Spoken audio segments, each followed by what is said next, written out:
بسم اللہ الرحمن الرحیم۔ معزز سامعین و خواتین، حضور غوث الاعظم دستگیر رحمۃ اللہ تعالی علیہ کا زمانہ گزر کے 930 سال ہو چکے۔ ہم اس زمانے میں تو تھے نہیں، وہ زمانہ تو ہم نے پایا نہیں، لیکن اللہ تبارک و تعالیٰ نے ان کی کچھ تبرکات کو آج تک دنیا میں باقی رکھا ہوا ہے۔ یہ ایک ہمارے لیے اللہ تبارک و تعالیٰ کا بہت بڑا احسان۔ تو آج کچھ مختصر اور اہم باتیں بیان کی جائیں گی۔ سب سے پہلے کہ ہم اولیاء کی محبت، اولیاء کے عشق، اولیاء کے ادب کا ہم دعویٰ کرتے ہیں۔ ہر مومن کو چاہیے کہ وہ اللہ والوں سے، بزرگان دین سے محبت کرے۔ یہ اللہ کا حکم ہے قرآن پاک میں۔ اللہ تعالیٰ نے خود حکم فرمایا، حدیث قدسی ہے، خدا ارشاد فرماتے ہیں وجبت محبتی للمتحابین فیہ۔ اللہ والوں کی محبت کوئی بیکار چیز نہیں ہے، یہ کوئی بیکار جانے والی چیزیں نہیں۔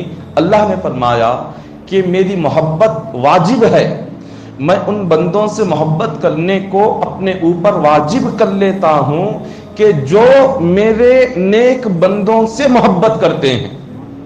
والمتجالسین فیہ، کہ جو میرے نیک بندوں کی صحبت میں بیٹھتے ہیں، خدا نے فرمایا میں ان سے بھی محبت کرتا ہوں۔ اور پھر فرمایا والمتبازلین فیہ، کہ جو میرے نیک بندوں کی محبت میں مال خرچ کرتا ہے، میں اس سے بھی محبت کرتا ہوں۔ یہ حدیث قدسی ہے، خدا خود فرما رہا ہے میری محبت واجب ہے، میری محبت اس بندے کے لیے ضرور ہے کہ جو بندہ میرے بندوں سے محبت کرتا ہے، میرے نیک بندوں سے محبت کرتا ہے۔ تو اللہ والوں کی محبت یہ کوئی بیکار جانے والی چیز نہیں، یہ قیامت کے دن کام آنے والی چیز ہے۔ اس لیے کہ قرآن کہتا ہے الاخلاء یومئذ بعضهم لبعض عدو الا المتقین۔ اللہ نے قرآن پاک میں فرمایا دنیا میں جتنے بھی آپس کے رشتہ داریاں ہیں، آپسی تعلقات ہیں، آپس کی جو محبتیں ہیں، قیامت کے دن وہ سب کچھ ٹوٹ جائیں گی، ساری محبتیں۔ یوم یفر المرء من اخیہ، اللہ نے 30ویں پارے میں سورہ عبس میں ارشاد فرمایا کہ قیامت کے دن ماں اپنے بیٹے کو دیکھ کر بھاگے گی۔ جو ماں دنیا میں اپنی اولاد کو سینے سے لگا کر رکھتی ہے، وہ ماں قیامت کے دن اپنی اولاد کو دیکھ کر بھاگے گی۔ اولاد ماں باپ کو دیکھ کر بھاگیں گے، بیٹا اپنے کسی دوسرے دوست کو دیکھ کر بھاگے گا، ایک رشتہ دار دوسرے رشتہ دار کو دیکھ کر بھاگے گا، ایک ساتھی دوسرے ساتھی کو دیکھ کر بھاگے گا، کوئی کسی کو اپنے قریب آنے نہیں دے گا۔ وجہ کیا ہوگی؟ وجہ یہ ہوگی کہ ہر ایک یہ سوچے گا اگر آج کے دن یہ مجھ سے مل لے، ملاقات کر لے، تو کہیں مجھ سے کوئی نیکی نہ مانگ لے، مجھ سے کوئی نیکی نہ مانگ لے، اور مجھ سے کسی بھی عبادت کو نہ مانگ لے، کوئی مدد مجھ سے نہ مانگ لے۔ اس لیے کوئی قیامت کے دن کسی کے قریب آنا پسند نہیں کرے گا، کسی کے نزدیک جانا پسند نہیں کرے گا۔ یہ اللہ کا فرمان ہے قرآن پاک میں۔ اب سوال یہ پیدا ہوتا ہے کہ جب قیامت کے دن کوئی کسی کے پاس جانا پسند نہیں کرتا، سارے رشتے، ساری دوستیاں، ساری محبتیں، ساری سنگتیں، ساری چاہتیں جو دنیا میں ٹوٹ جاتی ہیں، اب قیامت کے دن کیا باقی رہے گا؟ اللہ نے فرمایا الاخلاء یومئذ بعضهم لبعض عدو الا المتقین۔ اللہ نے فرمایا کہ جتنی دوستیاں ہیں، جتنی رشتہ داریاں ہیں، جتنی محبتیں ہیں، وہ ساری تو ٹوٹ جائیں گی، مگر دنیا میں میرے اولیاء سے جو محبت ہوگی وہ قیامت کے دن بھی باقی رہے گی، قیامت کے دن باقی رہے گی۔ اور قیامت کے دن اللہ تبارک و تعالیٰ اس کا اجر اور اس کا ثواب انہیں یقیناً عطا فرمائیں گے، ضرور وہ ثواب انہیں نصیب ہوگا اس محبت کا۔ اور وہ ہوگا کیا؟ حدیث پاک میں آتا ہے ایک بیٹا قیامت کے دن اللہ کی بارگاہ میں جب حاضر ہوگا اور اس کے نامہ اعمال کا وزن کیا جائے گا، جب نامہ اعمال کا وزن کریں گے تو اس وقت میں ہوگا یہ کہ اس کے سارے نامہ اعمال میں ایک نیکی کمی رہ جائے گی۔ اللہ تعالیٰ فرمائیں گے کہ بندے ایک نیکی لے کر آ جا، جنتی بن جائے گا۔ اگر ایک نیکی لے کر نہیں آیا تو تیرے حق میں جہنم کا فیصلہ ہوگا۔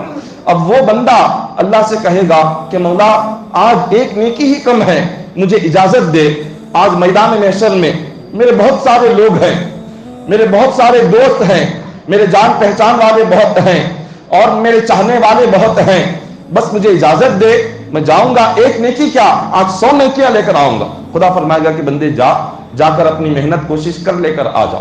وہ جائے گا اور سب سے پہلے اپنے والد سے جا کر ملے گا، کہے گا کہ اے میرے والد، آپ سے ایک ہی درخواست کرتا ہوں کہ آپ نے دنیا میں میری ہر خواہش کو پورا کیا، ہر آرزو کو پورا کیا، میری ہر دعا کو پورا کیا، بس آج اتنا ہی چاہتا ہوں کہ مجھے صرف ایک نیکی دے دے۔ والد کہے گا کہ بیٹے آج جو چاہے مانگ لے، دے دوں گا، لیکن یہ ایک نیکی ہرگز نہیں دے سکتا۔ جس طرح تجھے آج جہنم کا ڈر ہے اسی طرح مجھے بھی آج جہنم کا ڈر ہے۔ والد انکار کر کر وہاں سے چلے جائیں گے۔ اب وہ سوچے گا چلو باپ کے بعد سب سے زیادہ میں جو محبت کرتا تھا اپنے بیٹے سے، بیٹے کے پاس جائے گا، کہے گا کہ میرے بیٹے میں نے دنیا میں تیرے لیے کیا کیا نہیں کیا، تیرے لیے محنت کی، کوشش کی، مشقت کی، تو نے جو مانگا تجھے دلا دیا، ساری زندگی بھر محنت کی تیری خاطر، خود بھوکا رہا تیرے لیے، میں خود زمین پر سویا اور تجھے بستر پر سلایا، اور نیچے سوتا تھا اور تجھے مخملی بستروں پر بلندی پر سلایا کرتا تھا، اور تیرے لیے دن رات محنت کرتا تھا، تیری پڑھائی پر لاکھوں خرچ کیے اور تیری خواہشوں پر لاکھوں خرچ کیے اور تیری تربیت میں لاکھوں خرچ کیے، آج بس تجھ سے اپنی زندگی بھر کی محنت اور کمائی کے بدلے میں ایک نیکی مانگتا ہوں۔ بیٹا کہے گا آج آپ جو مانگے آپ کو یقیناً دوں گا، لیکن جہاں تک یہ نیکی کا سوال ہے آج ہرگز ایک نیکی آپ کو نہیں دے سکتا۔ جیسے آج تمہیں جہنم کا ڈر ہے اسی طرح سے آج مجھے بھی جہنم کا ڈر ہے۔ اتنا کہہ کر اب وہاں سے بیٹا بھی ہٹ جائے گا۔ وہ سوچے گا چلو اپنی بیوی کے پاس جاتا ہوں کہ میں نے اپنی بیوی کے لیے دنیا میں کیا کیا محنت نہیں کی۔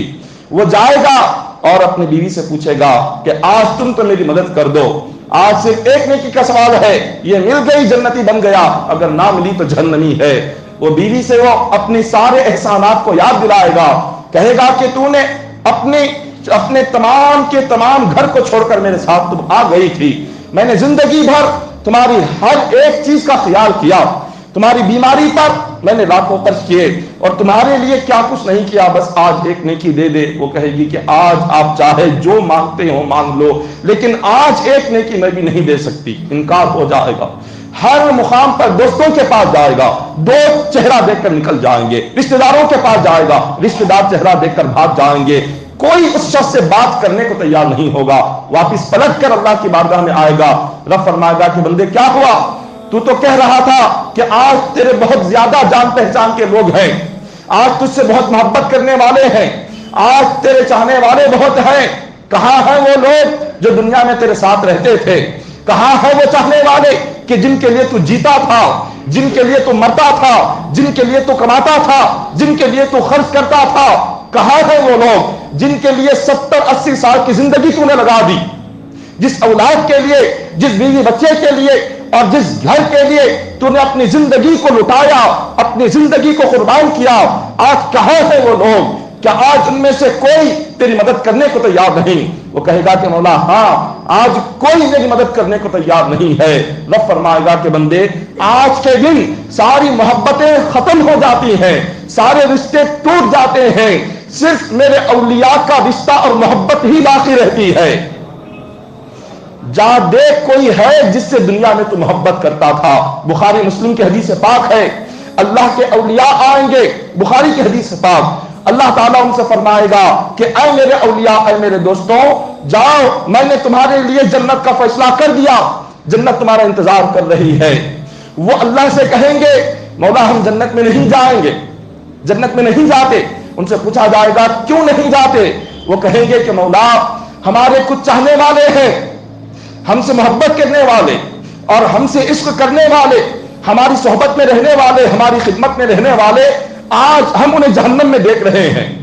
وہ جہنم میں ہیں جو دنیا میں ہماری خدمت کرتے تھے، جو دنیا میں ہم سے محبت کرتے تھے، آج وہ جہنم میں ہیں، انہیں جہنم میں جلتا ہوا دیکھ کر ہم جنت میں کیسے داخل ہوں؟ خدا فرمائے گا تم کیا چاہتے ہو؟ وہ عرض کریں گے کہ مولا اتنا ہی چاہتے ہیں کہ بس آج کے دن تو ہمیں صرف تنہا جنت میں داخل نہ کر، جب تک ہم سے چاہنے والے اور ہم سے محبت کرنے والے جب تک وہ جنت میں داخل نہ ہوں گے ہم بھی جنت میں داخل نہ ہوں گے۔ وہ کہیں گے جب تک وہ نہیں آئیں گے جو دنیا میں ہماری خدمت کرتے تھے، وہ خدمت کیا تھی؟ حدیث پاک میں آتا ہے وہ اللہ والے کہیں گے کہ مولا یہ لوگ جب ہم وضو کرنا چاہتے تھے ہمارے وضو کا پانی لا کر رکھ دیا کرتے تھے، جب ہم نماز پڑھنا چاہتے تھے ہمارا مصلی بچھایا کرتے تھے، ہمارے لباس کا خیال رکھتے تھے، ہمارے کھانے پینے کا خیال رکھتے تھے، جب ہم بھوکے ہوتے یہ لوگ ہماری محبت میں لا کر کھلاتے تھے، جب ہم پیاسے ہوتے یہ لوگ لا کر ہمیں پلایا کرتے تھے۔ آج انہیں اس طرح جہنم میں جلتا ہوا دیکھ کر ہم جنت میں کیسے داخل ہوں؟ اللہ تبارک و تعالی ارشاد فرمائیں گے اے اللہ والوں تم چاہتے کیا ہو؟ وہ کہیں گے کہ مولا ہم سے محبت کرنے والوں کو جہنم میں نہ رکھ، ہمیں ان کے ساتھ ہم اور وہ دونوں ایک ساتھ جنت میں داخل ہوں گے۔ حدیث پاک ہے، بخاری اور مسلم کی حدیث پاک ہے، اللہ تعالیٰ ارشاد فرمائیں گے کہ جاؤ اے میرے اولیاء جاؤ جہنم میں جس کو پہچانتے ہو اپنے ہاتھوں سے اٹھا کر جنت میں لے کر داخل ہو جاؤ۔ خدا کا فرمان ہوگا، وہ اللہ والے آئیں گے جہنم سے پردہ ہٹائیں گے اور ان میں سے جس کو وہ دیکھیں گے دنیا میں جو خدمت کرتا تھا انہیں اپنے ساتھ لے کر وہ سیدھے جہنم سے نکل کر جنت میں داخل ہو جائیں گے۔ اب سوال یہ پیدا ہوتا ہے خدا اگر چاہتا تو خود اللہ تبارک و تعالی انہیں سیدھے جنت میں داخل کر دیتا۔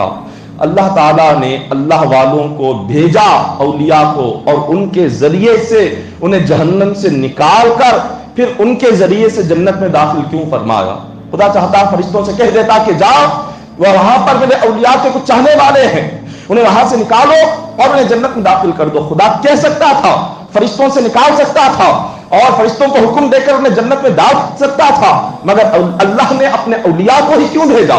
انہیں ہی کیوں حکم دیا کہ تم جاؤ اور تم خود اپنے ہاتھوں سے نکالو اور پھر تم خود لے کر جہنم میں سے نکال کر جنت میں داخل کرو؟ وجہ کیا تھی؟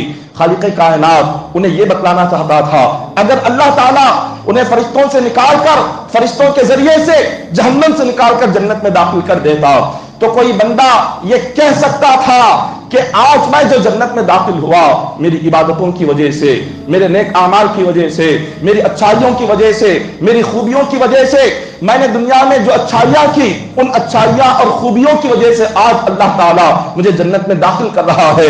مگر اللہ نے فرمایا کہ اے بندو آج تمہیں جو جنت نصیب ہو رہی ہے یہ تمہاری نیک اعمال کی وجہ سے یا اچھائیوں کی وجہ سے نہیں بلکہ یہ میرے اللہ والوں کی محبت کے صدقے میں تجھے جنت نصیب ہو رہی ہے۔ میرے اللہ والوں کے وسیلے میں تمہیں جہنم سے نجات دے رہا ہوں، میرے اولیاء کے صدقے میں تمہیں جہنم سے نجات دے کر جنتی بنا رہا ہوں۔ اس لیے اللہ نے ان کے ذریعے سے ہی ان کے ہاتھوں سے ہی جہنم سے نکال کر جنت میں داخل فرمایا۔ تو اولیاء کی محبتیں بالکل حق ہے، اس میں کسی قسم کا شک نہیں ہے، لیکن بات یہ ہے آج ہم صرف محبت کی حد تک رہ گئے۔ محبت یقیناً حق ہے، اس سے انکار نہیں، لیکن ایک محبت زبان کی ہوتی ہے اور ایک محبت دل کی ہوتی ہے۔ ایک زبانی محبت ہے، صرف زبان سے کہنا ہم محبت کرتے ہیں، اور ایک محبت زبان اور دل دونوں سے ہوتی ہے۔ آج محبت اکثر صرف زبان کی نظر آتی ہے، جو سچی دل کی محبت اولیاء سے ہے وہ نظر نہیں آتی۔ وہ اصل محبت کیا ہے؟ سچی محبت جو دل سے اولیاء سے ہو، وہ سچی محبت یہ ہے کہ جس اللہ والے سے محبت کرتے ہیں، جس ولی سے محبت کرتے ہیں، جن سے عشق کرتے ہیں، ان کے نقش قدم پر چلنا یہ سچی محبت ہے، ان کے طریقے پر عمل کرنا یہ سچی محبت ہے، ان کی طرح اپنی زندگیوں کو سنوارنا یہ سچی محبت ہے، انہوں نے جس طرح اپنی زندگیوں میں عبادتوں کی پابندی کی اس طرح عبادت کی پابندی کرنا یہ سچی محبت ہے، ان کی تعلیمات پر عمل کرنا یہ سچی محبت ہے، ان کے اخلاق کو اپنانا یہ سچی محبت ہے، ان کی سیرت کو اپنانا یہ سچی محبت ہے۔ آج صرف زبانی محبت، کہ ہم اولیاء سے محبت کرتے ہیں، بس یہی زبانی محبت ہے۔ جب بات عمل کی آتی ہے، ان کے نقش قدم پر چلنے کی آتی ہے، جب ان کی سیرت کو اپنانے کی آتی ہے، ان کی طرح عبادت کرنے کی آتی ہے، اس وقت میں وہاں کوئی نظر نہیں آتا۔ آج پیغام یہ ہے، اولیاء کی تعلیم کیا ہے، اولیاء اللہ کا فرمان کیا ہے، ان کا پیغام کیا ہے اپنے چاہنے والوں کے لیے، آج یہی پیغام آپ کو ذکر کرنا ہے۔ آج کی محبتیں ہماری صرف زبان کی ہو کر رہ گئی، دکھاوے کی ہو کر رہ گئی، اصل اور سچی محبت آج ہم میں نہیں ہے۔ اگر وہ سچی اور اصل محبت ہوتی تو آج ہماری مسجدیں ویران نہیں ہوتی، مسجدیں بھری ہوئی نظر آتی۔ اگر وہ سچی محبتیں ہوتی تو آج ہم اپنے مسلم پر تہجد کی پابندی کر لیتے۔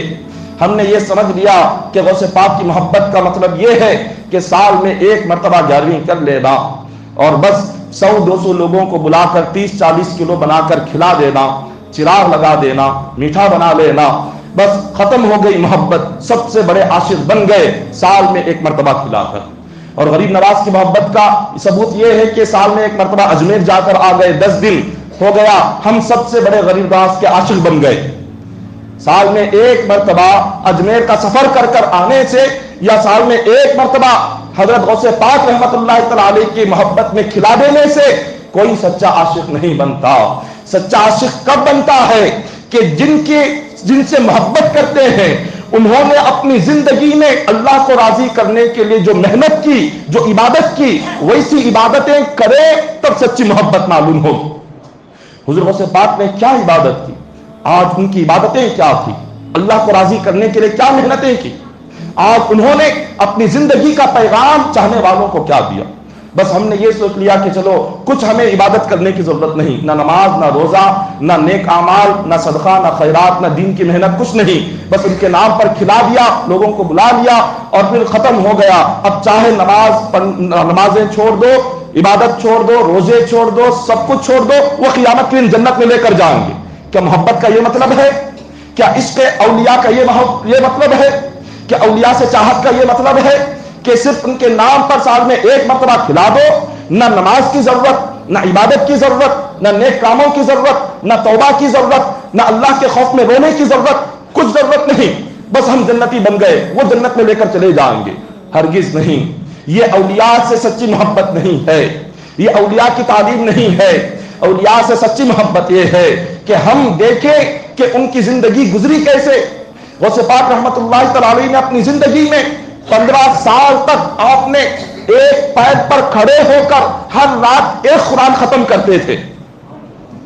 15 سال تک، یہ صرف ایک رمضان کی ایک رات کا شبینہ نہیں بلکہ غوث پاک کے لیے ہر رات شبینے کی رات ہوتی تھی۔ آج ہم صرف اور صرف سال کی 3 راتیں، وہ بھی آدھی رات جاگتے ہیں، شب قدر، شب برات، شب معراج، وہ بھی آدھی رات جاگتے ہیں، آدھی رات سو جاتے ہیں۔ اولیاء اللہ کی ہر رات شب قدر ہوتی تھی، ان کی ہر رات شب معراج ہوتی تھی، ان کی ہر رات شب برات ہوتی تھی۔ اور آج ہم دنیاوی چیزوں کے لیے، کاموں کے لیے ایک رات نہیں 10 راتیں جاگنے کو تیار ہے دنیاوی فائدے کے لیے، لیکن اللہ کو راضی کرنے کے لیے ایک رات بھی جاگنے کو تیار نہیں ہے۔ اور پھر بھی دعویٰ ہے کہ ہم اولیاء کے چاہنے والے ہیں، پھر بھی دعویٰ ہے اولیاء سے محبت کرنے والے ہیں۔ ان کا پیغام کیا ہے، ان کی زندگی کیا ہے، انہوں نے اپنے چاہنے والوں کو کیا تعلیم دی ہے، ان کی تعلیمات کیا تھے۔ تمام اولیاء کی زندگی پڑھے، تمام ہزاروں اولیاء کی زندگی پڑھ لے، حضور غوث پاک کی زندگی کو پڑھ لے، خواجہ غریب نواز کی زندگی کو پڑھ لے، بایزید بستانی کی زندگی کو پڑھ لے، نظام الدین اولیاء محبوب الہی کی زندگی کو پڑھ لے، قطب الدین بختیار کاکی کی زندگی کو پڑھ لے، جتنے اولیاء گزرے ہیں ہر ولی کی زندگی کو پڑھ لے۔ کسی ولی نے نہیں کہا کہ تم صرف میری محبت کا نام لو اور کچھ عبادت نہ کرو میں تمہیں جنت میں لے جاؤں گا۔ آج تک کسی ولی نے بات نہیں کہی، کسی اللہ والے نے آج تک اس بات کا ذکر نہیں کیا کہ تم نماز نہ پڑھو، عبادت نہ کرو، صرف ہماری محبت کا نام لو، ہماری محبت میں بس گیت گاتے رہو، تم کھلاتے رہو اور ساری عبادتیں چھوڑو، ہم تمہیں لے کر جنت میں جائیں گے۔ کسی اللہ والے نے، کسی ولی نے آج تک یہ بات نہیں کی۔ اور آج ہمارا سارا حال ہی یہی ہے۔ آج عبادت سے آج سارے دل خالی ہیں، نماز سے مسجدیں خالی ہیں، روزے سے آج ہمارے پیٹ خالی ہے، اللہ کی بارگاہ میں سجدہ کرنے سے ہماری پیشانیاں خالی ہے، اللہ کے خوف میں رونے سے ہماری آنکھیں خالی ہے، اللہ کے ڈر میں کانپنے سے ہمارے دل خالی ہے، سب کچھ سر سے پیر تک گناہ میں ڈوبے ہوئے ہیں، جھوٹ بولتے ہیں، غیبت کرتے ہیں، سود کھاتے ہیں، ایک دوسرے کو پریشان کرتے ہیں، سارے گناہ ہیں، پھر بھی دعویٰ ہے کہ اولیاء کے چاہنے والے ہیں، پھر بھی دعویٰ ہے کہ اولیاء سے محبت کرتے ہیں۔ کیسی محبت ہے یہ کہاں کی محبت ہے؟ کس ولی نے یہ سکھایا ہے کہ اس طرح سے زندگی گزارے؟ اولیاء اللہ نے اپنی زندگی میں ہر ایک ولی نے اپنے چاہنے والے کو یہی تعلیم دی کہ اللہ کی عبادت کی پابندی کرنا، گناہ کبھی نہ کرنا۔ ہر ولی کا پیغام، جتنے اولیاء گزرے ہیں لاکھوں کی تعداد میں، سارے اولیاء کی زندگی کو پڑھ لے، کتابیں موجود ہیں، ان کی سیرت لکھی گئی، ساری کتابیں پڑھ لے۔ ہر ولی کی جو زندگی بھر کی تعلیم اپنے مریدوں کو، چاہنے والوں کو، سب سے پہلے یہی تھی کہ عبادت کی پابندی کرو، گناہ چھوڑو، ہر ولی نے۔ اور آج کیا ہو گیا؟ آج ہر کوئی یہ ولی بنا بیٹھا ہوا ہے، ہر کوئی اپنے آپ کو ولی کہہ رہا ہے، کہ جس کو نہ نماز معلوم نہ روزہ معلوم، آج وہ بھی اپنے آپ کو ولی کہتا ہے، جس کے سینے میں الف تک نہیں وہ بھی اپنے آپ کو ولی کہتا ہے، جس کو نماز کا طریقہ تک نہیں آتا وہ بھی اپنے آپ کو ولی کہتا ہے، جس کو غسل کا طریقہ معلوم نہیں وہ بھی اپنے آپ کو ولی کہتا ہے، جس کے سینے میں الف نہیں وہ بھی اپنے آپ کو ولی کہتا ہے، جو کبھی مسجد کی دہلیز پر قدم نہیں رکھتا وہ بھی اپنے آپ کو ولی کہتا ہے، جو کبھی مدرسے میں داخل نہیں ہوا وہ بھی اپنے آپ کو ولی کہتا ہے، جو سر صبح سے شام تک گناہ میں ڈوبا ہوا ہو، سر سے پیر تک گناہ میں ڈوبا ہوا ہو، وہ بھی اپنے آپ کو ولی کہتا ہے۔ آج جس کو اللہ کا ڈر معلوم نہیں وہ بھی اپنے آپ کو ولی کہتا ہے، جو خود گناہ میں ڈوبا ہوا ہے اپنے آپ کو ولی کہہ رہا ہے، جس کو اللہ کا خوف معلوم نہیں وہ بھی اپنے آپ کو ولی کہتا ہے۔ اور ہزاروں کی تعداد میں یہ امت، جاہل امت، انہی کے نقش قدم پر چل رہی ہے، انہی کے نقش قدم پر۔ ہمیں یہ بھی معلوم نہیں کہ پیر کیسا ہونا چاہیے، مرید کیسا ہونا چاہیے، مرید کہتے کسے ہیں، پیر کہتے کسے ہیں، آج یہ فرق بھی معلوم نہیں۔ یاد رکھے، مرید اور پیر، یہ دو چیزوں کو یاد رکھے۔ مرید کیسا ہو؟ پیر و مرشد، کہ جس کو ہم اپنا پیر مانے اور جس کے نقش قدم پر چلے، اس کے لیے کیا ہونا ضروری ہے؟ اکثر میں نے اپنے خطابات میں کئی مقامات پر اس کا ذکر کیا، جہاں جہاں خطاب ہوتا تھا اولیاء کی عظمت پر، شہر میں اور اس کے علاوہ دوسرے مقامات پر بھی اکثر اس بات کا ذکر بہت ہی توجہ سے کیا کرتا ہوں، تاکہ آج امت جس طریقے پر جا رہی ہے، جس گمراہی میں جا رہی ہے، امت وہاں سے بچ جائے۔ کوئی بڑی کرامت بتلا دے، کوئی بڑی کرامت بتلانے والا پیر و مرشد نہیں ہوتا۔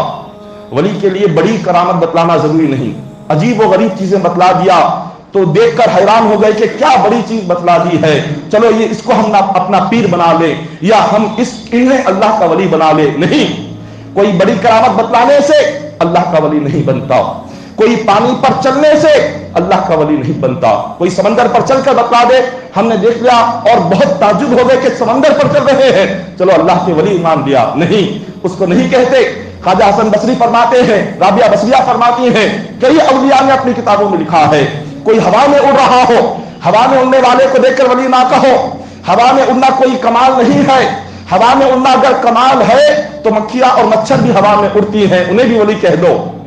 اگر پانی پر چلنا، سمندر پر چلنا کمال ہے تو لکڑی بھی پانی پر چل رہی ہے، کشتی بھی پانی پر چل رہی ہے، انہیں بھی اللہ کا ولی کہہ دو۔ اگر کوئی بڑی کرامت دکھانا ولی کی نشانی ہے تو کئی سارے کافر ہیں جو عجیب و غریب چیزیں دکھاتے ہیں، انہیں بھی ولی کہہ دو۔ تو پتا چلا نہ پانی پر چلنے والا ولی، نہ ہوا پر اڑنے والا ولی، نہ کوئی بڑی کرامت دکھانے والا ولی۔ تو پھر ولی کون ہوتا ہے؟ ولی کی علامت کیا ہے؟ ولی کی علامت یہ ہے کہ جس کی زندگی تہجد کی پابندی میں گزر جائے، 5 وقت کی نماز کی پابندی میں گزر جائے، وہ اللہ کا ولی ہے۔ جس کی زندگی سنت رسول کے مطابق گزرے وہ اللہ کا ولی ہے۔ جس کا جینا مرنا دین کے لیے ہو جائے وہ اللہ کا ولی ہے۔ جس کے دل میں اللہ کا خوف ہو وہ اللہ کا ولی ہے۔ جو اپنے گناہوں کو یاد کر کے روتا ہو وہ اللہ کا ولی ہے۔ جس کی راتیں مصلے پر گزرتی ہو وہ اللہ کا ولی ہے۔ جس کا دن روزے سے گزرتا ہو وہ اللہ کا ولی ہے۔ اور جو تہجد کے لیے اٹھتا ہو وہ اللہ کا ولی ہے۔ جو اللہ کی بارگاہ میں روتا ہو وہ اللہ کا ولی ہے۔ جو اللہ کو راضی کرنے کے لیے جان و مال کی قربانی دیتا ہو وہ اللہ کا ولی ہے۔ جو دین کے لیے کبھی پیچھے نہ ہٹتا ہو وہ اللہ کا ولی ہے۔ آج یہ ساری علامتیں، یہ ساری باتیں کتاب کی حد تک رہ گئی۔ کتابوں میں بند ہو کر رہ گئی ہے، لیکن آج ان باتوں پر نہ کوئی چلنے والا ہے، نہ کوئی عمل کرنے والا ہے۔ ولی کی علامت یہ ہے، آج نہ شریعت کی پابندی، نہ دین کی پابندی، نہ اللہ کا خوف، نہ توبہ۔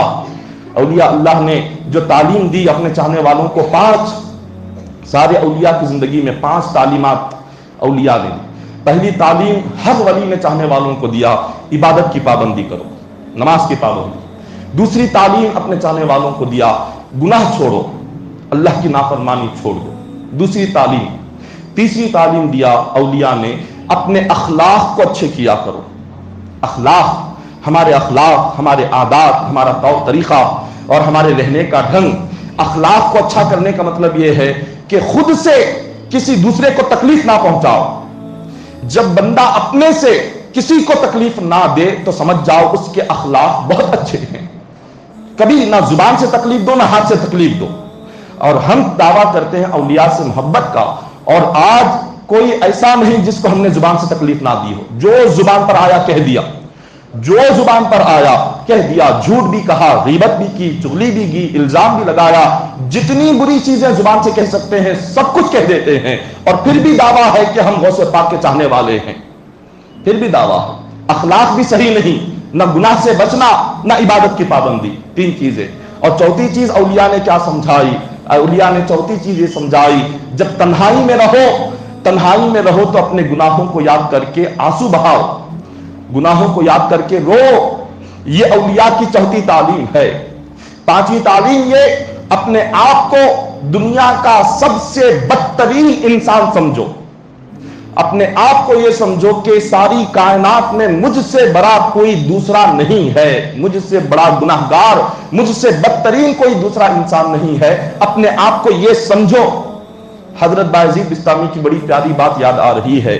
حضرت بایزید بسطامی اتنے بڑے ولی کامل گزرے ہیں کہ آپ کو سلطان الاولیاء کا لقب ملا، اولیاء کے بادشاہ کا لقب آپ کو دیا گیا۔ حضرت بایزید بسطامی اپنے مریدین کے ساتھ ایک راستے سے گزر رہے تھے، چھوٹی سی گلی تھی، سامنے سے کتا آیا، آپ نے کتے کو دیکھ کر راستہ چھوڑ دیا، آپ کتے کو دیکھ کر ہٹ گئے، کتا آپ کے سامنے سے چلا گیا۔ مریدوں نے کہا کہ حضور یہ آپ نے کیا کیا؟ بہت غلط کیا آپ نے۔ آپ نے پوچھا کیا غلط کیا؟ تو مرید کہنے لگے ایک کتا سب سے بدترین مخلوق ہے، اللہ نے انسان کو سب سے اعلیٰ مخلوق بنایا، انسان ساری مخلوقوں میں سب سے اعلیٰ مخلوق ہے، اور یہ کتا جانور ہے جو سب سے چھوٹی مخلوق ہے، کمتر مخلوق ہے۔ آپ نے اس کمتر مخلوق کو جانے دیا، اور اللہ نے انسان کو سب سے اعلیٰ مخلوق بنایا، اس میں سے اللہ نے آپ کو مسلمان بنایا، اور پھر اللہ نے آپ کو ولی بنایا، اور پھر اللہ نے آپ کو ولیوں میں سلطان اور بادشاہ بنایا۔ اتنی نعمتیں اللہ نے آپ کو دی، اتنا بلند عہدہ اور درجہ عطا فرمایا، کیا ضرورت تھی ایک کتے کو دیکھ کر ہٹنے کی، اس کو جانے دینے کی؟ ہونا تو یہ چاہیے تھا آپ چلے جاتے، وہ جانور ہٹ جاتا، لیکن آپ نے اس کو جانے کیوں دیا؟ حضرت بایزید بسطامی نے بڑی پیاری بات کہی جو دل کو چیر دینے والی ہے۔ اگر کوئی مسلمان اس جواب کو ہمیشہ یاد رکھے تو ہمیشہ وہ اللہ کی نعمت کو یاد رکھے گا، کبھی اپنے آپ کو بڑا نہیں سمجھے گا۔ حضرت بایزید بسطامی نے اپنے چاہنے والوں سے کہا، اے میرے عاشقوں، میں نے اس کو راستہ اس لیے دیا، جب وہ کتا میرے سامنے آیا میں نے آسمان کی طرف دیکھا اور اپنے دل سے کہا کہ جس رب نے تجھے پیدا کیا اسی رب نے مجھے بھی پیدا کیا، اگر وہ رب چاہتا تو اس کتے کو ولی بنا کر مجھے کتا بنا سکتا تھا، اگر وہ رب چاہتا تو مجھے سلطان الاولیاء نہ بنا کے، انسان نہ بنا کے، ولی نہ بنا کے، مسلمان نہ بنا کے، اگر وہ چاہتا تو مجھے کتا بنا دا، اور اگر چاہتا تو اس کو ولی بنا سکتا تھا۔ تو میں نے سوچا اس کا کتنا بڑا کرم ہے کہ مجھے انسان بنانے کے ساتھ ساتھ مسلمان بنایا، مسلمان بنانے کے ساتھ ساتھ ولی بنایا، ولی بنانے کے ساتھ ساتھ سلطان الاولیاء بنایا۔ اتنی نعمتیں اس نے مجھے عطا کی، تو ان نعمتوں کو یاد کر کے، اس کا احسان یاد کر کے میں نے کتے کو جانے کے لیے جگہ دے دی۔ اس کا اتنا بڑا جب احسان مجھ پر ہے تو وہ احسان مجھے یاد آ گیا۔ میں نے سوچا مولا جب اتنا احسان تو نے مجھ پر کیا ہے، تیرے شکریہ میں اب اس کو جانے دیتا ہوں، تو آپ نے اس کے لیے جگہ چھوڑ دی۔ اتنے بڑے ولی کامل تھے، کیسے اپنے اخلاق کو پیش کیا، اپنے کو کتے کے برابر بھی نہیں سمجھا اپنے آپ کو۔ حضرت بایزید بستامی ایک دوسری مرتبہ آپ ایک دوسری گلی سے گزرے تو سامنے سے کتا آ رہا تھا، آپ نے اسے دیکھا تو کیچڑ تھا سامنے، تو آپ نے اسے دیکھ کر اپنے کپڑوں کو سمیٹ لیا، کپڑے سمیٹ لیے، اور اس کو ایسے اس لیے کہ تاکہ کپڑا اس کے جسم کو نہ لگے، سمیٹ لیا۔ تو اس کتے نے کہا، اللہ نے اس کو زبان عطا فرمائی، اس نے بات کی بایزید بستامی سے، پوچھا کہ اے بایزید، تو نے مجھے دیکھ کر اپنے کپڑوں کو کیوں سمیٹا؟ کیا تو نے یہ سمجھا کہ تم مجھ سے اچھے ہو؟ اگر تمہارے ذہن میں یہ خیال آ گیا کہ تم مجھ سے اچھے ہو تو پھر ولی کہاں رہے؟ ولی تو وہ ہوتا ہے جو کبھی اپنے کو اچھا سمجھتا ہی نہیں، ولی تو وہ ہوتا ہے جو اپنے کو سب سے چھوٹا اور بدترین سمجھتا ہے۔ تو اسی لیے فرمایا، جب تم یہ سمجھ رہے ہو تم مجھ سے اچھے ہو، تو پھر اس کے بعد تم ولی ہی نہیں رہے۔ اب مجھ سے اچھے ہو سمجھ لیے تو ولایت کی فہرست سے تمہارا نام نکل گیا۔ حضرت بایزید بستامی نے فرمایا، میں نے اپنے کو تجھ سے اچھا سمجھ کر کپڑوں کو سمیٹا نہیں، بلکہ میں نے اس لیے سمیٹا، اگر میرا کپڑا تجھے لگ جاتا تو میری نماز نہیں ہوتی، کپڑا ناپاک ہو جاتا، اسی لیے میں نے یہ کپڑا تجھے لگنے نہیں دیا، تاکہ اگر لگ جاتا نماز پڑھتا تو میری نماز نہیں ہوتی۔ اس کتے نے کہا، میرے جسم پر تو کوئی ناپاک چیز لگی ہوئی نہیں ہے، شریعت کا حکم تو تب ہے اگر میرے جسم پر کوئی گندگی ہوتی، کسی نالی سے اٹھ کر آتا، اگر وہ گندگی لگی ہوئی ہوتی، اگر اس گندگی پر تمہارا کپڑا لگتا تو تب نماز نہیں ہوتی۔ اب تو میرا جسم پاک تھا، کچھ بھی لگا ہوا نہیں تھا، تو اگر تمہارا کپڑا بھی لگ جاتا تو بھی نماز میں کچھ فرق نہیں آتا۔ اس نے کہا کہ اے بایزید، تم نے یہ کیا کر دیا؟ تم نے اپنے کو مجھ سے اچھا کیسے سمجھ لیا؟ خود کو تم نے مجھ سے اچھا سمجھ لیا تو تم سلطان الاولیاء کیسے بن گئے؟ تو آپ نے کہا کہ تو مجھے معاف کر دے، تیری اور میری مثال ایک ہی ہے، تو اور میں ایک ہی درجے کے ہیں، اس لیے کہ اللہ نے تیرے جسم کو ناپاک رکھا اور آج میرا دل ناپاک ہو گیا ہے۔ تجھ سے اچھا میں نے جب سمجھا تو میرا دل ناپاک ہو گیا اور تیرا جسم ناپاک، ہم دونوں برابر ہیں، ہم دونوں مل کر رہتے ہیں۔ اس کتے سے کہہ رہے ہیں کہ تجھ سے کچھ سیکھنے کا موقع ملا، اللہ مجھے تجھ سے سکھا رہا ہے کہ کیسے رہنا ہے، تو آج ہم دونوں مل کر رہیں گے، میرا دل ناپاک ہو گیا اور تیرا جسم ناپاک ہو گیا، تو اس لیے ہم دونوں ایک ہیں۔ اس نے کہا، اے بایزید، ہم دونوں ایک نہیں ہو سکتے، ہم دونوں ایک نہیں ہو سکتے، ایک ساتھ بیٹھ نہیں سکتے۔ پوچھا کیوں؟ تو فرمایا، اس لیے میں کتا ہو کر بھی آج کی ہڈی کھاتا ہوں، کل کے لیے جمع نہیں کرتا، اور تم انسان 100 سال تک کے لیے جمع کر کے رکھتے ہو، تو تم اور میں کیسے برابر ہو گئے؟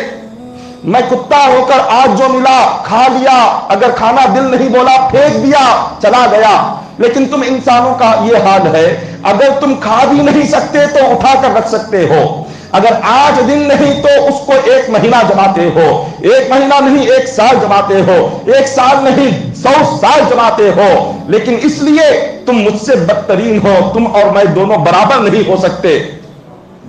یہ حال ہے اولیاء اللہ کا، انہوں نے سیکھا ایک کتے سے تعلیم لی۔ آج انسان کا کیا حال ہے؟ آج ہم دعویٰ کرتے ہیں اولیاء سے محبت کا، اولیاء سے عشق کا، لیکن ان کے طریقے پر چل کہاں رہے ہیں؟ حضور غوث پاک سے محبت کا جب دعویٰ ہے تو آج بتلائیں، غوث پاک کا یہ حال تھا، بادشاہ آپ کے قدموں میں آتا تھا، اس دور کے جو رئیس تھے آپ کے قدموں میں آتے تھے اور خزانوں کی تھیلیاں لے کر آپ کے پاس لاتے تھے۔ خلیفہ بادشاہ مستنجد باللہ اپنے 15 خزانوں کی تھیلیاں لے کر آپ کے پاس آیا، کہنے لگا کہ حضور آپ کے لیے تحفہ ہے۔ غوث پاک نے فرمایا واپس لے کر چلا جاؤ، کہا کہ نہیں، میں بڑی خواہش سے لایا ہوں، آپ کو دے کر ہی رہوں گا، آپ کو لینا ہی ہے۔ حضور غوث پاک نے فرمایا 2 تھیلیاں لا، 2 ہاتھوں میں پکڑ کر اس کو دبایا، اس کو دبوچنا ہی تھا کہ ان 2 تھیلیوں سے خون بہنے لگا، اتنا خون بہا کہ وہ شخص دیکھ کر حیران ہو گیا، بے ہوش ہو گیا۔ جب ہوش میں آیا تو غوث پاک نے فرمایا یہ جو تھیلیوں سے خون نکل رہا ہے یہ لوگوں پر ظلم کر کے جو مال جمع کیا ان کا حق مار کر جو مال جمع کیا یہ وہ خون ہے جو ٹپک رہا ہے. اس نے دیکھا بے ہوش ہو کر توبہ کر لی یہ گناہ سے. آج ہمارے پاس غوث پاک سے محبت کا دعویٰ ہے نہ حلال کا فرق نہ حرام کا فرق. جو آ گیا اس کو جما لیا, جو ملا اس کو جما لیا, اور وہ بھی کب تک 50 سال تک کے لیے. آج سے ہی سوچ کر رکھتے ہیں. ابھی آج لڑکی پیدا ہوئی ہے 22 سال بعد اس کا نکاح کرنا ہے, پیدائش کے دن سے ہی فکس ڈپازٹ شروع ہو جاتا ہے. پیدائش کے دن سے ہی اس لڑکی کے لیے جہیز جمع کرنے کا سلسلہ شروع ہو جاتا ہے. یہ کہاں سے اولیاء کے نقش قدم پر چلنا ہے, یہ کہاں سے اولیاء کی تعلیم ہے. ہم ان سے محبت کا جب دعویٰ کرتے ہیں ان کی تعلیم پر عمل کرے, ان کے طریقے پر عمل کرے, ان کے نقش قدم پر عمل کرے. اللہ کی ذات پر یقین کیا تھا حضور غوث پاک کا, جو بھی لا کر تحفہ دیتا شام تک اس کو ختم کر دیتے تھے. لوگ لا کر ہزاروں کی تعداد میں سونا چاندی آپ کے قدموں پر ڈالتے. رات ہونے کی دیر ہوتی, آپ رات ہوتے ہوتے اپنے مریدین میں سب کچھ تقسیم فرما دیتے. کچھ نہیں رکھتے تھے اپنے لیے, رات تک کے لیے بھی کچھ نہیں رکھتے, کل تک کے لیے بھی کچھ نہیں رکھتے تھے. یہ اللہ پر ایسے بھروسہ کر کے اللہ والوں نے اولیاء نے زندگی گزاری ہے. آج ہمارا یقین اللہ پر کتنا ہے, آج اللہ کی ذات پر ہمیں کتنا بھروسہ ہے, کتنا یقین ہے. نہ یقین, نہ بھروسہ, نہ صبر, نہ کیا, کچھ نہیں ہے, اور پھر بھی دعویٰ ہے اولیاء سے محبت کا. تو محترم سامعین, آج کی تقریر کا پیغام یہی ہے کہ اولیاء سے صرف زبان کی محبت کا دعویٰ نہ ہو بلکہ اولیاء کے نقش قدم پر عمل ہو, ان کے طریقے پر عمل ہو, ان کی طرح عبادت کی پابندی ہو, ان کی تعلیمات پر عمل ہو. یہ اس طرح تمام چیزیں ہیں. اب اس کے بعد اصل بات یہ ہے, آج ہمارے جو حالات ہیں, جو حالات کا ہم سامنا کر رہے ہیں, یہ تمام حالات اسی لیے کہ آج ہم نے اللہ کا در چھوڑ دیا, اللہ کے در سے دور ہو گئے, جس کی وجہ سے آج کافر ہر دن ایک نیا قانون ہم پر لاگو کرتے جا رہے ہیں. ظالم ہر دن ایمان والوں کو, کلمہ پڑھنے والوں کو ختم کرنے کی کوشش میں لگے ہوئے ہیں. وجہ کیا ہے, وجہ کیا ہے؟ ایک وہ دور بھی ہم نے دیکھا, اسلام پر 1400 سال گزر چکے, ہر دور میں کوئی نہ کوئی ایک نمرود پیدا ہوا, ہر دور میں کوئی نہ کوئی ایک ظالم آیا, ہر دور میں کوئی نہ کوئی ایک فرعون آیا.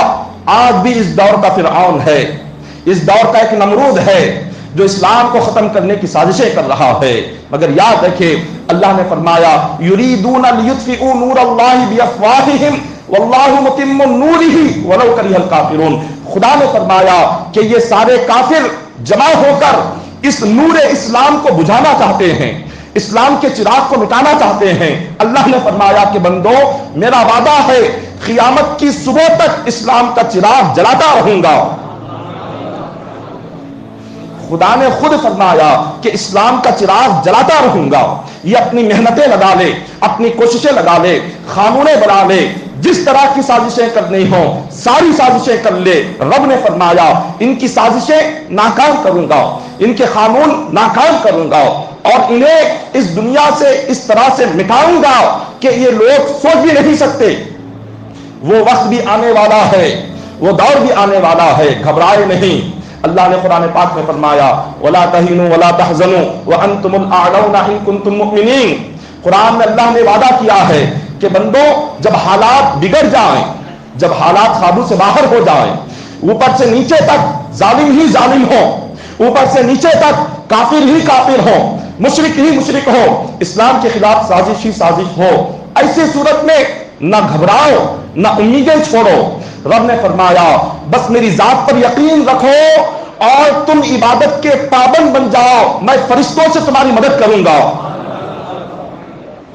جنگ بدر میں 313 مسلمان تھے, 1000 کافر تھے, کامیابی کس کو ملی؟ 313 کو. جنگ احد میں 1000 مسلمان 700 مسلمان تھے, 3000 کافر تھے, کامیابی کس کو ملی؟ مسلمان کو. 10,000 کافر تھے جنگ خیبر میں اور 3000 سے کم مسلمان تھے, کامیابی کس کو ملی؟ یہاں پر مسلمانوں کو. جب ابراہیم علیہ السلام اور نمرود کی جنگ ہوئی,